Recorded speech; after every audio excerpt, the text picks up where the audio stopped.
ఒక మిత్రుడు నన్ను నిన్న ఒక ప్రశ్న అడిగాడు. ఇండక్షన్ స్టవ్ మీద వంట చేయడానికి ఏ గిన్నెనైనా వాడచ్చా అంటే దానికి ఆన్సర్ నో.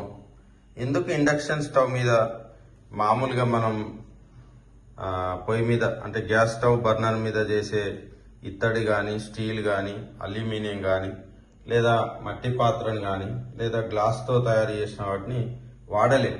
ఎందుకు వాడలేమంటే సో ఇండక్షన్ స్టవ్ పనిచేయడానికి ప్రధాన కారణం మ్యాగ్నెటిజం. సో మనం వాడే గిన్నెకు ఫెర్రోమాగ్నెటిక్ ధర్మం ఉండాలి, అంటే అయస్కాంతాన్ని ఆకర్షించే ధర్మం ఉండాలి.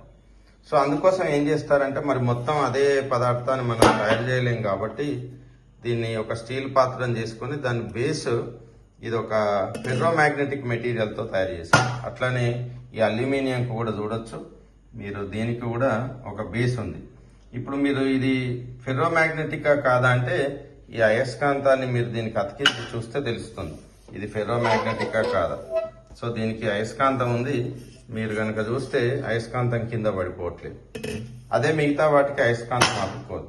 ఎందుకు మ్యాగ్నెటిక్ మెటీరియల్ లేదా ఫెర్రోమాగ్నెటిక్ మెటీరియల్ వాడాలి అంటే అందులో ఎడ్డీ కరెంట్స్ రావాలి. రెండవ ధర్మం ఏముండాలి అంటే దీనికి హై రెసిస్టెన్స్ ఉండాలి, అంటే దీనిలో తక్కువ కరెంటు వెళ్ళాలి.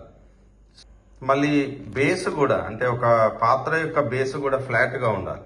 ఫ్లాట్గా ఉంటేనే అది ఎక్కువ కాంటాక్ట్ అవుతుంది. అంటే ఇది ఉదాహరణకు ఇండక్షన్ స్టవ్ బేస్ అనుకుంటే ఎక్కువ తలం తాకుతుంది, ఇట్లాంటి గిన్నె తక్కువ తలం తాకుతుంది, అంటే తక్కువ ఎడ్డీ కరెంట్స్ ప్రొడ్యూస్ అవుతాయి.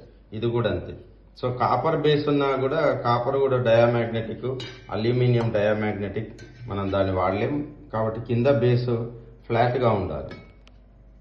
ఇంతకుముందు చేసిన ఇండక్షన్ స్టవ్ పనితీరుకు సంబంధించిన వీడియోను కింద లింకులో షేర్ చేశాను. Thank you.